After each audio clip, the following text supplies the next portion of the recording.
இன்னாருன்னு சொன்னால் புரியுமா?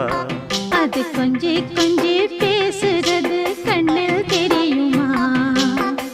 உலகே அழிஞ்சாலும் உன் உருவம் அழியாதே, உயிரே பிரிஞ்சாலும் உறவேதும் பிரியாதே. உண்ணாமல் உறங்காமல் உன்னால் தவிக்கும் பொண்ணு மணியின் நெஞ்சுக்குள்ளே இன்னாருன்னு சொன்னால் புரியுமா? அது கொஞ்சி கொஞ்சி